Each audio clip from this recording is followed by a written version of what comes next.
friends, welcome back. Today we're going to be doing a massive freezer clean out, organization, and cookathon. In just a couple of days, my husband Lance is going to be going on a big hog hunt, and I'm not sure if he'll bring back some meat or how much meat he will bring back, so we need to be prepared for the freezers to be able to house all the meat. This is a great time for us to kind of take stock of what's actually in our freezer. We're going to cook some of the bigger things, and we're going to restock some of our freezer meals, and we're going to organize, we're going to take inventory, and I'll show you kind of how I keep the freezer. We have one tall upright freezer, and then over there I'll take you to the chest freezer. It's a little bitty chest freezer that my parents had that they were getting rid of, and we took, and it's been great, especially for putting big cuts of meat, hunting and things. Just that's kind of our holding freezer, and this is our use freezer. And then obviously we have the drawer freezer in the kitchen, so the stuff that we're going to use immediately can go in the drawer freezer in the kitchen. So let's open this bad boy up and get started. Now, I will say this freezer is fairly organized because this is the one we use most often. I have no idea what's in that freezer, but I know most of what's in this one. So we're gonna go ahead and look at all this stuff, make sure we're using all this stuff. Some of the things I need to pull out because we need to use them. And the first thing I really wanna do, we're definitely gonna make several freezer meals, probably some soups, and I know we're gonna make some broth because I have some broth bones in here, and we'll be cooking whole chickens and using those bones. So let's just look and see here. This top is usually my ready to eat freezer meals. I can fit quite a few in here. Right now, what's in here is I have a stack of bacon and I have some sausage, and Taylor has the ice cream maker bin, but she hasn't made ice cream in a while. I'm gonna go ahead and take this out. At least for now, with the chance that Lance might bring home some pork, we just wanna make sure we have all available space ready. Let's see, these guys are the remnants of Michaela's little pizza things, and I'm gonna put these in the freezer inside so that she remembers to eat them. There's not many left. And this is the basket I put a lot of our soups in. I have a few of these, but this is actually broccoli cheddar soup. And if my child, Taylor, knew that this was in here, this would be gone. So I'm gonna go ahead and move this one also to the one inside. Now all that's left here is my bacon and sausage, and I'm gonna fill this back up with some freezer meals once we cook some things. I do probably want to find a place for the bacon and sausage that's not right here, but for now, that's what's good. And in the door, we have some veggies from last year. There's some corn, here's some pecans and yeast, and we have some orange juice. This is sausage sticks from the deer and jerky from the deer. Let's see, this is Taylor's deer. Yeah, the door is mostly veggies. So this is some zucchini that Michaela pulls out, makes zucchini muffins. These here are our fajita packs that we made in that one freezer meal video. I love these because you can just chop up some meat and then throw these in. They're wonderful. And then down here is other veggies. Well, I got some more zucchini and some hash browns. Now this, I'm not gonna mess with. This is our Butcher Box shelf. And every month we get a new box from Butcher Box and we put it on the shelf. And this is, we just got a Butcher Box a couple days ago. So this is freshly stocked with chicken and beef and all sorts of things. But this is where we pull, you know, daily cooking from. But as we get lower, this stuff we're gonna have to start to deal with. So I have a couple of whole chickens. I'm gonna be pulling the whole chickens out, and we're gonna cook those and use the shredded meat to make some things. This is a great chance to stock back up our freezer meals and really make some space in here. Another chicken. Let's see. Okay, this is actually turkey meat here. And there may be some more turkey meat, I'm not sure, but I'm gonna put this turkey meat in with the chickens because we can pull this and mix it in with the chicken meat. I think this is just leftovers from Thanksgiving turkey. All right, we've got pork chops. Now these are pretty old And I want to go ahead and get these cooked. I'm going to thaw these and we can have them for dinner tonight. This is smoked sausage that lives in here because we like to make gumbo. And so I'm going to go ahead, because we're going to make a big batch of gumbo, put this in here to thaw. This is always a really fantastic thing to really dig in the bottom of your freezer every once in a while and find all the things that you knew you should be cooking. This is fish. I'll ask Lance what he wants to do with the fish. He might want to fry some. More turkey that I need to use. We do a lot of Thanksgiving prep videos, and so usually we have a few turkeys before Thanksgiving, and then we have turkeys at Thanksgiving. So we usually have a lot of leftover turkeys. This is the turkey neck. So we'll use this in broth making. All right, I've got some ground pork and I want to go ahead and use this. This is getting old, so we'll use this week as well. I have cheese. I'm going to go ahead and stick this in the door and get it out of the way. These are pork chops. They're not terribly old. I'm going to put them up here with the butcher box stuff.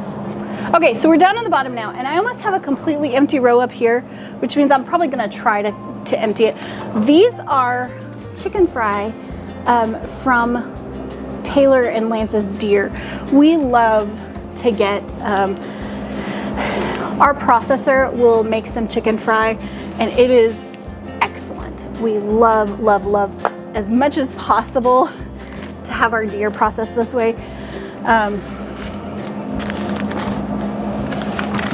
So that's what those are. And then the rest of this all down here is deer. So I'm gonna go ahead and move these chicken fry here. This is backstrap and tenderloins and steak cuts over here. And then this is all ground meat. So this is all fairly organized.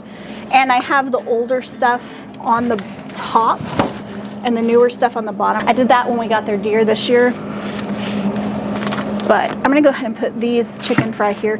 That way we have a whole shelf free for whatever. Now down here, there's some bigger things. We have some pumpkin puree. I'm gonna put this in the door with the other veggies. That my girls love to bake with. That was from this fall. I have some Ezekiel bread. I don't really use this very much now that we're grinding our own flour, but it does come in handy when we're super busy and we haven't made bread. We can come grab a loaf. These right here are Boston butts, which we're gonna go ahead and cook these, and we're gonna bag up. Is this also a Boston? Yeah, this is a half butt, and then this is a butt. Okay, so we'll go ahead and cook those, and that way we can bag it up individually and have some pulled pork for sandwiches or whatever. That is an incredibly easy dinner to pull out. That's one of my favorite freezer meals, is just barbecue meat. Because people can do whatever with it. You can put it on sandwiches, you can just eat it fresh, you can do whatever. So that's always good to have on hand. So we have down here a pretty big chunk. We have this empty. My theory is that tippy top one we're gonna fill with the freezer meals. So let's go ahead and move over to this other freezer, which is the one I'm really dreading. Well, upon opening this freezer, everything in it is a mess. This freezer thawed, and I don't know what happened. We're gonna have to look and see if it is just a bad, I don't know if the plug wasn't plugged in all the way or if it's something that can be fixed, but I guess better to know now than to know after we put a whole pig in here. So now plans have changed, I guess, a little bit, and we need to make the most of our space in the big freezer for sure. So still cooking a bunch. Let's just get what we can done. Well, that's a little heartbreaking. We had a giant brisket in there and some chicken carcasses that I was saving for broth making, but thankfully we'll have some more carcasses today, cooking those others, and we can still make some broth. I think some turkey carcasses that we had for broth making, and some residual like soup, maybe a couple of the soups that we had, but not a ton but enough to just, ugh. I hate loss like that. I don't know what happened. I guess we'll try to get to the bottom of it. We've had some pretty bad storms here over the past few weeks, so it could just be that, you know, the electricity blinking on and off did something, maybe burnt a fuse. I don't really know anything about deep freezes, but maybe Lance could get it up and running, and if not, my goal now has changed to making sure that we can fit as much as possible in this big freezer, and yeah, so let's see what we can do. So the first thing I want to do with all this stuff that I have pulled out of the freezer is I'm going to get the chickens cooking. The reason I'm doing this first is twofold. First of all, because we're going to use the chicken meat to make some gumbo and another soup. I haven't decided what else I'm going to make yet. And then second of all, because I'm going to then leave the carcasses in here and then make broth with it. So we've got Big Bertha out, my big roasting pan, ready to go. And I'm gonna turn it on 350, and I'm just gonna put the chicken in here.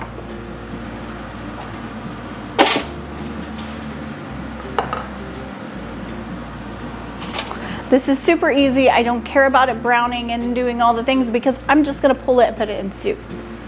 Now I'm gonna wash my hands real quick and then I'll be right back. All right, so then all that's left is I'm gonna put this lid on and we're just gonna let this sit for maybe an hour. I'm gonna check it. I want the meat to be kind of falling off the bones a little bit, really super tender for the soups that we're gonna do. And then, like I said, we'll pull the chickens and all the bones and stuff can stay in here and we'll make broth.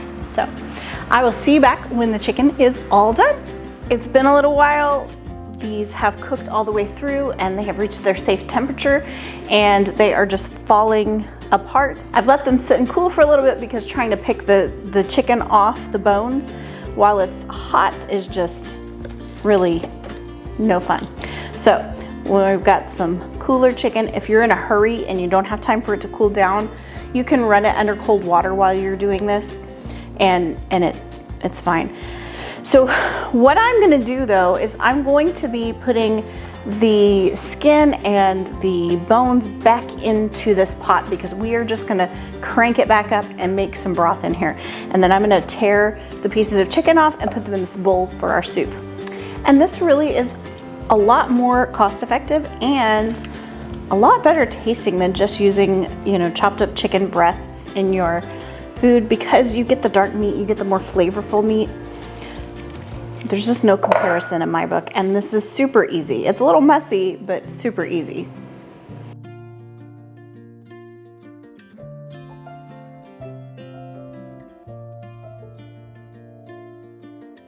All right, now that all of the chicken has been peeled off, I've got some turkey scraps. I'm gonna pull the meat off here, and I'm gonna put the turkey scraps and mix it in with the chicken, and then I'm gonna put the bones in with these.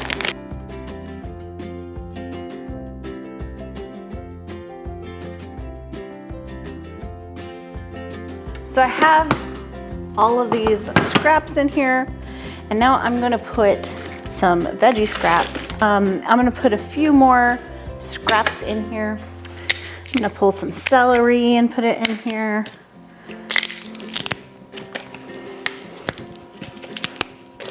And it doesn't really matter, since you're gonna strain the veggies out, it's not such a big deal to get them tiny and chopped up.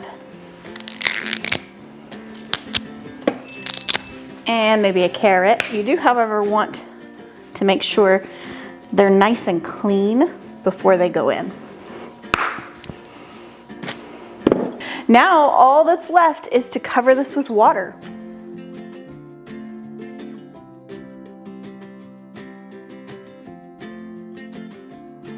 All right, just a few additions that I like to put in. I'm gonna put in a couple bay leaves, some peppercorns, a little bit of salt, and all this depends on your taste, A, and B, how much stuff you have in here. This is a massive pot, so I'm gonna be a little liberal with my spices and seasonings. You don't even have to add any. And I'm gonna put a dash of apple cider vinegar. Then I'm gonna lid it up, and this I'm gonna do an overnight broth with. So it's gonna go for 12 hours, and I'm gonna put it on a low setting. And I'm gonna leave this to cook for 12 hours. You can do 10 to 12. You can do it a lot faster if you want. This is just convenient for me right now. So we're gonna do the low and the long. All right, we're all done and cooled down, and we have a huge pot of broth. Now, I'm not sure how far this is gonna stretch, but we're gonna make 2 soups with it today. And if we have extra, we may can some.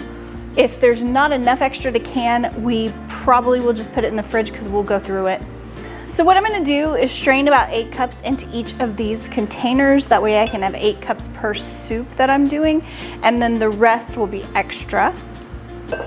And I have a strainer, and I just have a cheesecloth in the strainer to strain out the big bits. And I'm just gonna scoop it and pour it through the cheesecloth.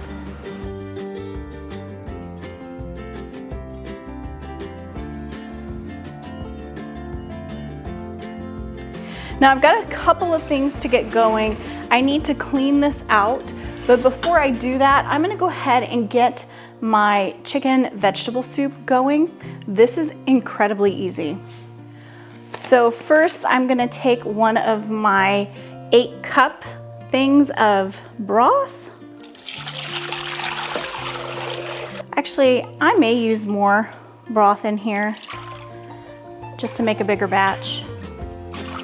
So I have 16 cups in there, and then I have some vegetable soup blend I got from Azure Standard, and I'm gonna put this in. It's dehydrated, and so you can just dump it in, and they say 1 cup per 6 cups. So you're gonna put 1 cup of the veggies in per every 6 cups of liquid you have. So I'm gonna put 2.5 cups, and that should be about right. They smell really good. Then I'm gonna add about half of our chicken that we tore up, because I'm saving the other half for gumbo.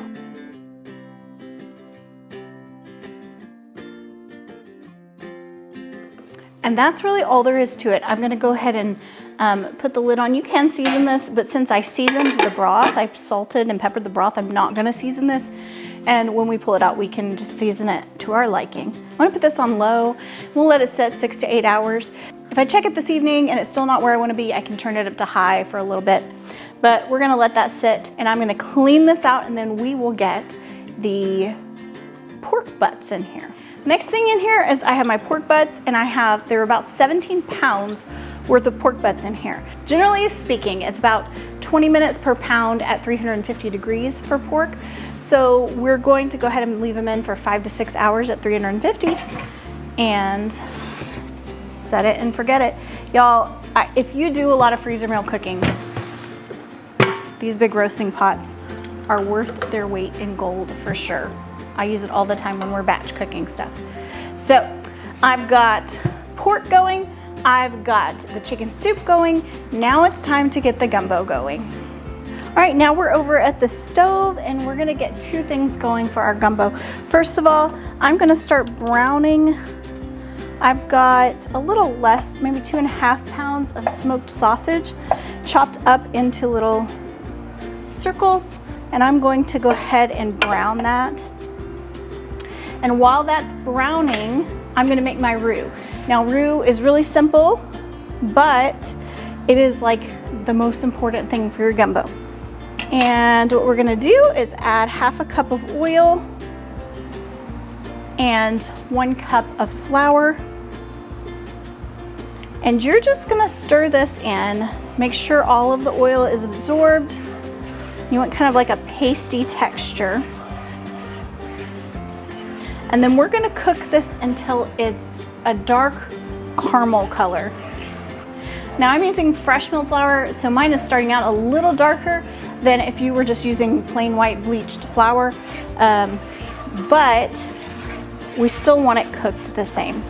So really with the roux, you want to cook it on medium heat. And I'll show you what it looks like once it comes about. It can take a while for it to cook, 10 to 15 minutes sometimes. You don't want to turn it up too high and burn it. So you want a nice, slow cooking of the roux, and you want to really be continually stirring it. All right, sometimes the camera makes this look a little lighter than it is, but this is about the right color for roux. If I go much more, I'm gonna burn it. So I'm gonna stick with this. Now I've got my big gumbo pot and I'm just gonna dump everything in. So I'm gonna start with the roux because I don't want that splashing out once I put the other things in. I'm gonna put my sausage in here. The other chicken. And now I'm gonna put my veggies. Now, for time's sake, I just went ahead and chopped these up, but I have in here 3 stalks of celery. I've got a bunch of green onions. I've got 2 regular onions and 1 green bell pepper. Chopped up, ready to go. If you want a little bit more flavor, you can saute these before, but with all I've got going on and all the pots I've got going, I just didn't do that this time. And last but not least, I'm gonna go ahead and add the broth. And actually, just like with the crock pot, I'm gonna use some of that extra broth.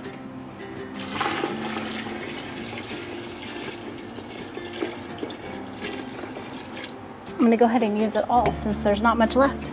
That'll definitely make the gumbo more flavorful and last longer.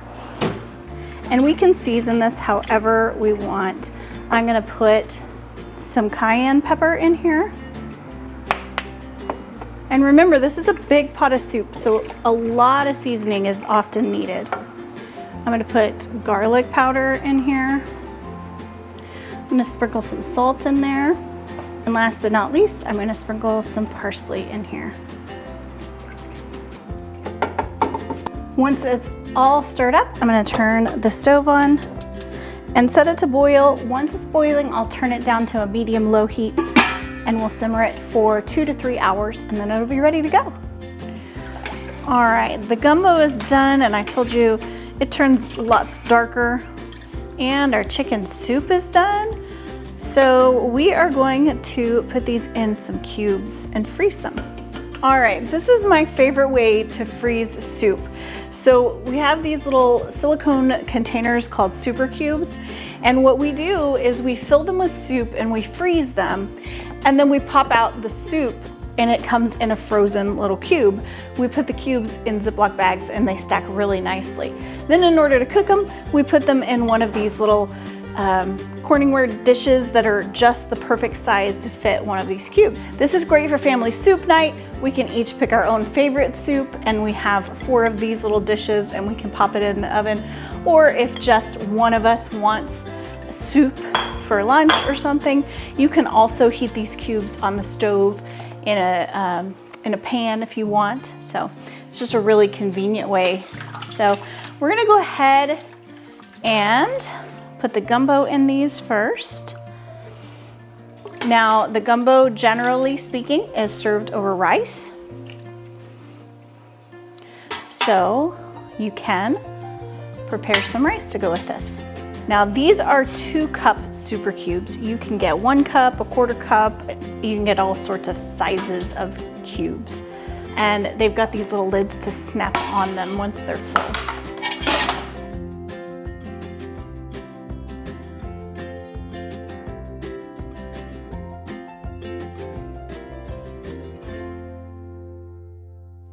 So it looks like I've got 11 cubes full of gumbo, which is excellent.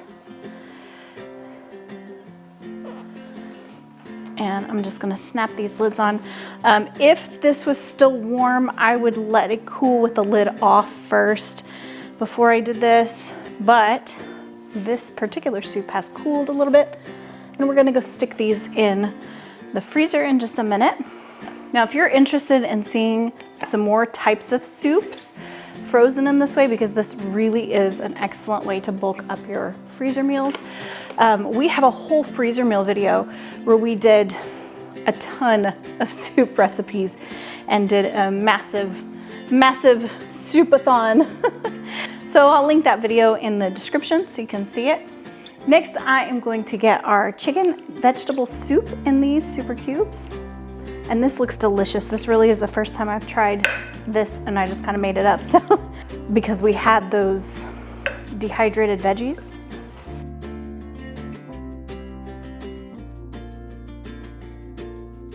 All right, I'm gonna let these cool a little bit. Then I'll put the lids on them and we'll take them out to the deep freeze and let them freeze overnight. Okay, so we're back and all of our soups have frozen overnight. So all we do for these super cubes is so easy. I have a Ziploc bag and they will fit in 4 per Ziploc bag. And usually it's a lot easier if you let them set for about 10 minutes outside of the freezer, and then the edges get easier to push out of these little molds. So we just go pop, and you've got a perfect little cube of soup.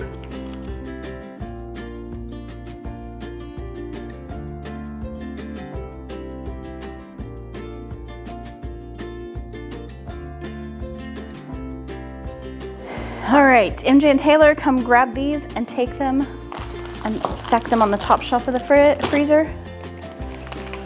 My little helpers are gonna come stack these in the freezer while I get started on the pork. The pork should be fairly simple. I'm just gonna tear it, and then when we get it out of the freezer, we can decide how to season it or barbecue it. There's one more right here, girls. And as always, extra, make sure you label your things in the freezer, because inevitably things get stuck in the back and you'll find them years later and wonder what in the world it is. And I'm gonna put this in 1.5 pound baggies. You can measure it out however you would like. My husband is much more efficient at this.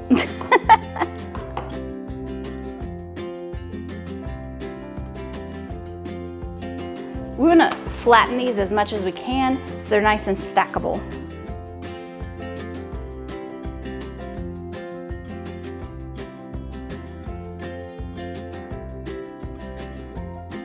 All right, we've got 5 packages ready to go of pulled pork, ready to pull out for dinner. This is proof the freezer meals do not have to be elaborate to be effective. It's just as quick and easy and delicious as some of the ones that take a long time to prepare.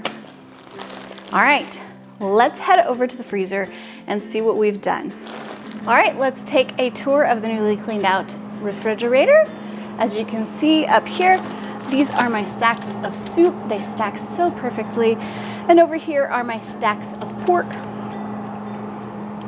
There's a lot of room left on this shelf if we need it. Hopefully I can fill it with more freezer meals, but if we need it for the pork because that other freezer went out, we've got it for the pork. And I didn't really do much with the shelf because this is our butcher box. It's already pretty organized, and this changes out every month, and we pretty much use this as we go. But here we have one whole free shelf, and there's the remnants of our deer, so I'm gonna leave that there organized.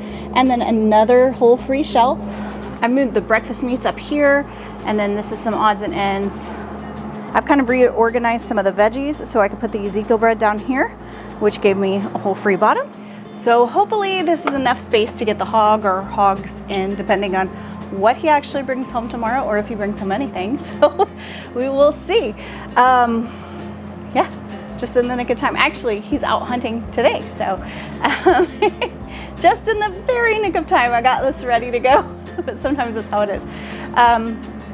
But hopefully we could get it all in here and not have to worry about that extra freezer, and figure out how to save up for another freezer before deer season. We'll see how that goes. Hopefully this has inspired you just a little bit to get in your freezer, find out what's in there, organize, get everything going. And thanks so much for joining us. Y'all have a wonderful day.